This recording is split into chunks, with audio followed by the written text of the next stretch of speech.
Welcome करता हूँ आपको कामी रिव्यू एंड रिएक्शन में। और आज की वीडियो में मैं बात करूँगा कभी हम कभी तुम ड्रामा सीरियल की लेटेस्ट एपिसोड के साथ साथ नेक्स्ट एपिसोड का भी रिव्यू करूँगा। यहाँ पे जो मुस्तफ़ा का यानी कि फ़ाहद मुस्तफ़ा एज ए मुस्तफ़ा का जो कम बैक था 10 साल बाद ड्रामास की तरफ, उसको तो हम लोग देख ही रहे हैं, जो काफ़ी ज़्यादा यूनिक है, डिफरेंट स्टोरी है। और जिस पर फ़ाहद मुस्तफ़ा ने अपनी इंस्टाग्राम स्टोरी में भी ये शेयर किया था कि वो फ़रहद इश्तियाक जो इस ड्रामे की राइटर है, उनका शुक्रगुज़ार है कि इस तरह का ड्रामा लिखा जो उन्होंने फिर उनको करने का मौका मिला। फ़रहद इश्तियाक का जो ड्रामा था हमसफ़र, उससे भी मैं काफ़ी ज़्यादा इंस्पायर्ड हुआ था, मुझे काफ़ी अच्छा लगा था। उसके बाद हम जब ड्रामा आ रहा है, ये चल रहा है आजकल कभी हम कभी तुम, तो ये ड्रामा पाकिस्तान और इंडिया में ट्रेंड कर रहा है। पाकिस्तान इंडिया में इसलिए भी ट्रेंड कर रहा है क्योंकि इंडिया में इस किस्म का कंटेंट बहुत देखा जाता है। उनके अपने सीरियल इस किस्म के होते हैं क्योंकि उनके सीरियल्स के अंदर तो रोमांस दिखाया जाता है बहुत, मगर उनके सीरियल्स में का कोई एंड नहीं होता। यहाँ पे जो पाकिस्तानी ड्रामे होते हैं, उनका एक स्टार्ट होता है बाकायदा, उनका एक मिड होता है, फिर उनका एंड होता है। तो रोमांस वो देखना चाहते हैं और एक अच्छी सेंसिबल कहानी देखना चाहते हैं, जो हमें पाकिस्तानी ड्रामों में उनको नज़र आती है। यही वजह होती है कि हमारे पाकिस्तानी ड्रामे आए दिन इंडिया में भी ट्रेंड कर रहे होते हैं और इंडिया पब्लिक भी इनको उतने ही शौक़ से देख रही होती है जितने कि हमारे पाकिस्तानी अवाम इन हमारे ड्रामास को देखती है।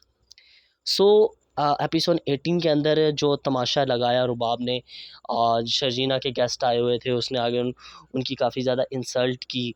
उसके बाद शर्जीना को भी चढ़ा गुस्सा और उसने भी हिम्मत दिखाई और कहा कि भाई भाड़ में जाओ तुम और भाड़ में जाए तुम्हारे फुट एंड फुटेज और तुम्हारी फजूल की इंग्लिश। और रुबाब की इंग्लिश पे तो मुझे बहुत ज़्यादा हंसी आती है।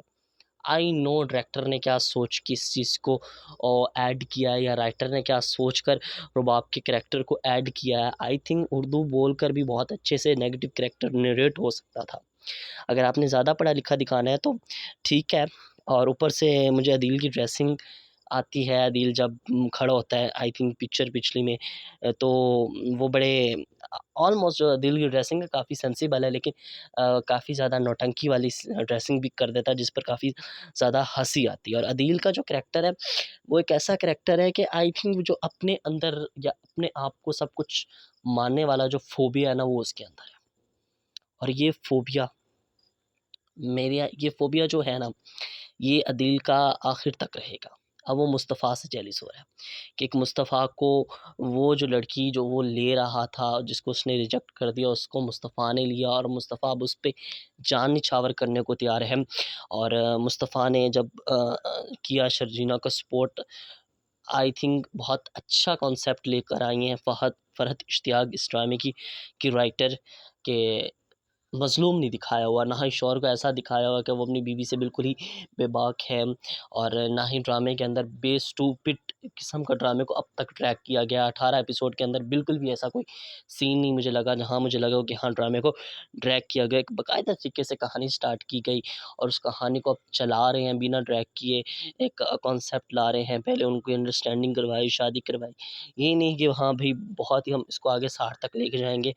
शुक्र अल्हम्दुलिल्लाह ये जियो का ड्रामा नहीं है, क्योंकि जियो के जो ड्रामे होते हैं वो तो ऑलमोस्ट 60 से ऊपर जाते हैं और काफ़ी ज़्यादा ड्रैग करते हैं। सिवाय एक ही उनका जो ड्रामा था, जो देखकर मुझे बहुत ज़्यादा उनसे इंस्पिरेशन भी मिली और मुझे काफ़ी अच्छा भी लगा।